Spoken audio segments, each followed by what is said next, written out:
A'udzubillahi minasyaitonirrajim. Bismillahirrahmanirrahim. Asyhadu an la ilaha illallah wa asyhadu anna Muhammadar Rasulullah. Allahumma sholli ala sayyidina Muhammad wa ala alihi sayyidina Muhammad. Irhamna, irhamna, irhamna ya jal jalali wal ikram.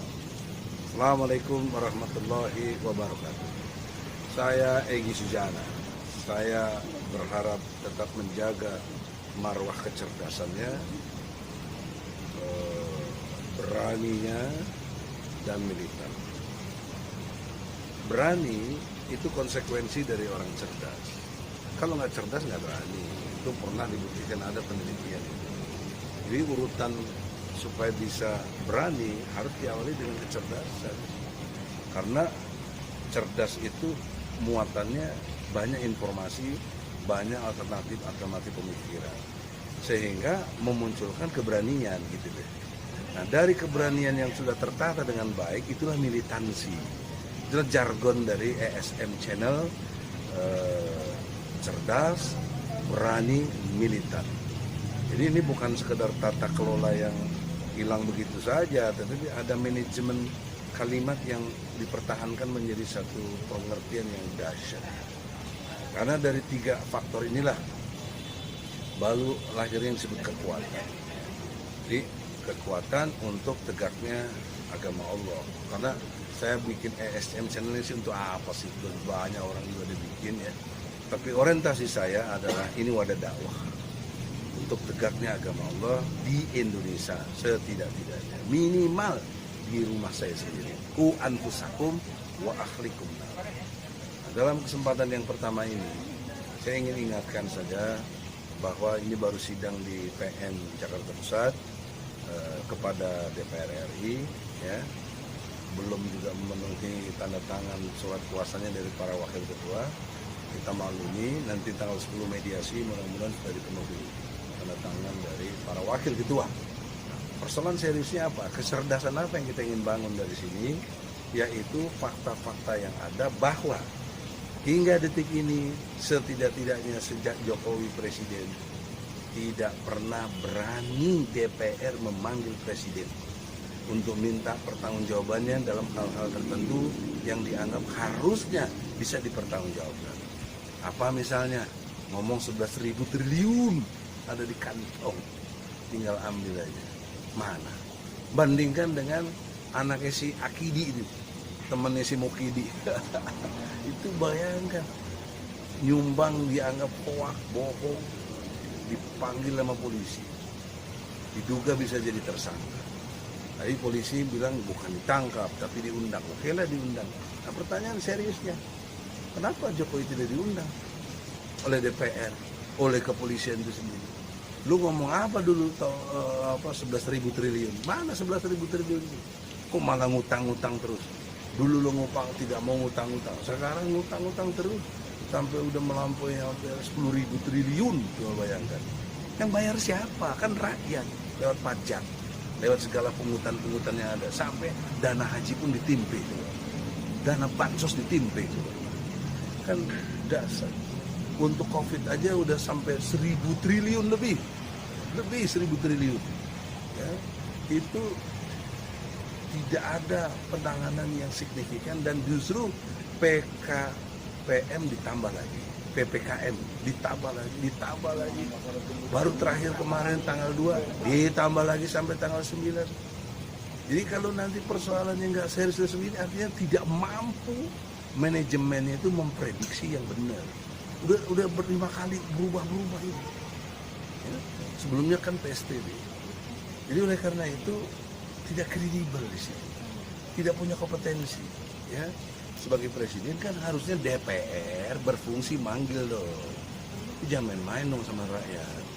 Ya, jadi dalam perspektif ini juga Mahfud MD juga pernah ngomong, demi masyarakat konstitusi bisa dilanggar. Lalu kalau dikritik itu, oh narasinya beda, narasinya jangan begini. Orang tahu lah ngeles. Saya kan tahu dia ngomong gitu belum jadi menteri, Menko Polhukam. Sekarang udah jadi menteri apa? malah ikut dalam hoak-hoak yang tidak benar kaitannya dengan Habib Rizik juga itu. Ya, dulu waktu mulai COVID muncul, COVID nggak akan masuk Indonesia. Ya, ada lagi menteri sekelas menteri atau BPKM kalau nggak salah itu masuk Indonesia susah izinnya, nggak mungkin COVID masuk. Menteri Perhubungan, kita sering makan nasi kucing, semuanya dicanda-candain. Ya, dan oleh karena itu diazab oleh Allah. Maka dengan kesederhanaan logika ini, kecerdasan yang biasa-biasa saja sebenarnya, tapi ini yang tumpul justru gak ada di anggota DPR yang profesor dokter juga ada, jenderal ada, pengusaha-pengusaha besar ada, ya. Orang-orang kaya semua yang punya duit. Kalau nggak punya duit kan nggak bisa DPR. Nyogoknya gimana, apanya gimana, kan kita tahu, ya, kapasitasnya. Ada sih yang murni juga, tapi kan berapa minimalnya? Karena harus berhadapan dengan sistem, dengan KPU yang jual beli suaranya. Ya. Kita lihat semuanya arah kejadian itu semua. Nah, untuk itulah harusnya peran DPR berfungsi dan kemudian betul-betul mengadakan panggilan pada HMT, ya untuk mengungkapkan pendapat. Jadi oleh karena itu pendapatnya apa? Karena pendapat ini penting. Kalau dia melanggar hukum, bawa ke MK. MK memutuskan, oh iya benar melanggar, baru bawa lagi ke DPR dan bisa disidangkan istimewa. Begitu mekanismenya untuk impeachment. Jadi menjatuhkan presiden dalam konteks konstitusional itu benar adanya, bukan dianggap hoax. Ya. Untuk itulah saya hadir ke pengadilan negeri ini dengan pendekatan konstitusional. Nah, itu yang sering saya ingatkan, kalau atau jika pengadilan yang konstitusional ini dibenarkan secara ilmu hukum ini diabaikan, karena sampai hari ini Jokowi nggak pernah datang, DPR juga nggak pernah datang, maka tiba saatnya pengadilan rakyat akan terjadi. Dan itu yang kita tidak harapkan. Oleh karena itulah, sudi kiranya Presiden, sudi kiranya para pimpinan DPR untuk menyadari fungsi-fungsi jati diri Anda. Berbuatlah untuk rakyat. Nah, itulah Sumpah Jabatan Presiden, pasal 9, Undang-Undang Dasar 45. Demi Allah akan menjalankan undang-undang sebaik-baiknya dan seluruh-seluruhnya demi nusa dan bangsa. Itu janji Presiden. Pasal 9 UUD 45. Jangan diingkari.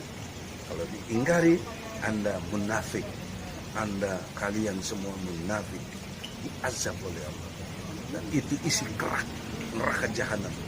Karena bahan bakar neraka adalah manusia dan batu. Surat At-Tahrim ayat 6. Oleh karena itulah kami diwajibkan oleh Quran, oleh Allah. Surat At-Tahrim ayat 9, perangi orang-orang kafir dan munafik itu. Sekira demikian, semoga dipahami dengan baik, dengan cerdas, dengan keberanian yang benar, yang utuh, dan militansi yang ada dalam jiwa kita. La haula wala quwata illa billah. Jangan lupa ESM Channel, Egy Sujana Mastal Channel, di like and subscribe. Insya Allah. La haula wala quwata illa billah. Assalamualaikum warahmatullahi wabarakatuh.